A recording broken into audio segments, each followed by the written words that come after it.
Nah, jadi itu yang diinformasikan di televisi itu adalah indeks harga saham gabungan yang ada di masing-masing bursa di setiap negara gitu.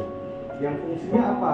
Untuk memberikan gambaran kepada masyarakat bagaimana perkembangan pasar modal di negara tersebut gitu.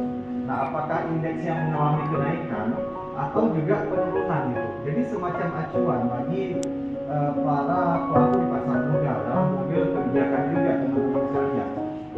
Dan kalau kita lihat, nah kita tahu kalau Hang Seng itu indeksnya negara ini, kalau NYSE itu indeksnya Amerika. Jadi kita tahu juga sekilas bahwasannya pasar modal itu bukan hanya di Indonesia. Nah, di negara-negara lain itu juga punya pasar modalnya.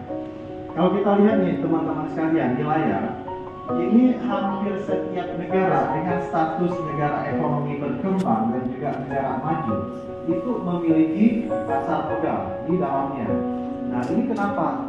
Kenapa hampir setiap negara itu punya? Karena pasar modal itu keberadaan cukup vital teman-teman sekalian bagi perekonomian suatu negara. Nah, jadi cukup vital keberadaan pasar modal, sehingga pasar modal ini hampir di seluruh negara yang ada di dunia. Nah, banyak nih teman-teman kalau kita lihat. Yang pertama ada China, kemudian juga Malaysia, Singapura, Amerika, Brasil, ya, semua punya pasar modalnya. Nah, jadi nggak mengherankan kalau pasar modal itu nggak gampang. Karena mendirikan suatu brand, mendirikan suatu usaha itu masyarakat yang mungkin mereka nggak terlalu pengen menyita waktu untuk mendirikan usaha, atau mereka nggak pengen investasi yang itu aja, maka kita bisa lihat ke pasar modal dengan berbagai media. Kalau teman-teman tahu nggak apa aja produk investasi yang ada di pasar modal yang mungkin sering didengar? Saham, kemudian apa lagi? Obligasi. Selain itu apa? Tinggal pokoknya yang catat kerja gitu ya, investasi gitu. Nah, ya memang sebenarnya kalau kita lihat sebagai seorang investor itu punya kelebihan-kelebihan yang tidak dimiliki oleh seorang pekerja. Kalau kita kerja nih teman-teman sekalian, tentu bisa terikat dengan pekerjaan, dengan waktu dan segala macam. Tetapi kalau kita menjadi seorang investor, maka kita yang mendesain sendiri, kita yang men-set sendiri diri kita.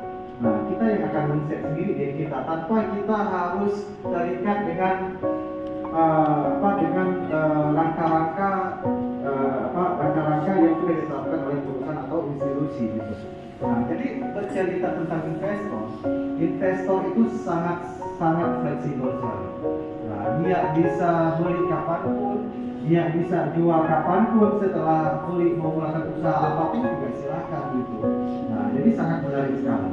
Jadi teman-teman sekalian, di sini yang bisa ditawarkan oleh pasar modal kepada teman-teman semua adalah peluang.